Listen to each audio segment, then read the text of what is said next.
ভাই মারা গেলে সেই সন্তান আর কারো কাছে সন্তান থাকে না, একটু খেয়াল করে দেখুন।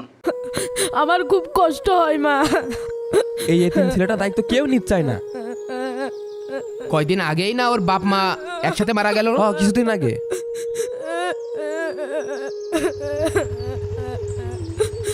আরে ওইটা তাওসিফ না? একা একা বসে ওখানে কি করছে? ওই দেখ চেয়ারম্যান সাহেব এসে। চল দিন যাই দেখি।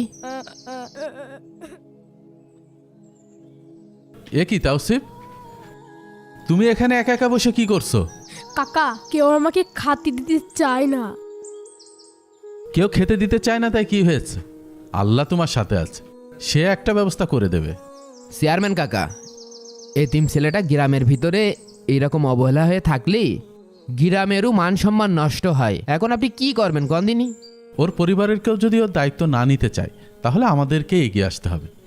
চলো ওর তিন চাচাকে বোঝাই। চলেন যাই। চলো। এই সাইফুল, তোদের কি একটু লজ্জা নেই? তোর ভাইয়ের এতিম ছেলেটা পথে পথে কেন্দে বেড়াচ্ছে, এক মুঠো খাতি দিতেও পারিস না তোরা? এই পরের ছেলের দায়িত্ব নিলি প্রতিদিন নাটা বাঁধবেন আমার বউর সাথে। ওর দায়িত্ব আমি নিতে পারবো না নে। চেয়ারম্যান চাচা, আমাদেরই সংসার চলে না, ওর খাতি দেবো কান্তে। ও পোতে ঘাটে জেনে ইচ্ছা সেনে থাক, ওর সাথে আমাদের জড়াবেন না।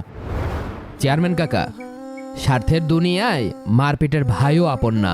ওগের বড় ভাই আমি তো দেখেছি, ওকে জন্য কি করিনি। বাড়ি ঘরদর করে দিয়াতে, মোটরসাইকেল কিনে দিয়াতে সব করে দিয়েছে। এখন তার এই অসুস্থ ছেলেটার কেউ দায়িত্ব নিতে আসছে না।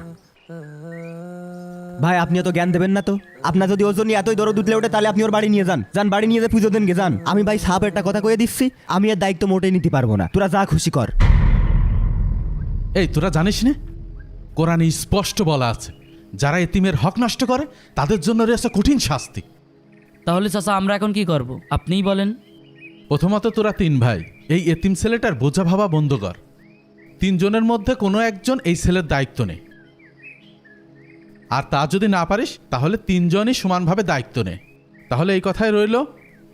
একই চল। তৌসিফ থাকো। চলেন কাকা। ভাই আমি শেষবারের মতো একটা কথা করছি, আমি এর দায়িত্ব মোটেই নিতে পারবো না, তোরা যা খুশি তাই কর। তাওসিফের তিন চাচা মিলে একটা গভীর পরিকল্পনা করে। আরিফ, সাইফুল ও রকিব চেয়ারম্যানের কথা অমান্য করে সবার চোখ ফাঁকি দিয়ে তাওসিফকে নিয়ে যায় একটি ঘন জঙ্গলে। এই জঙ্গলে মানুষের কোনো আনাগোনাই নেই।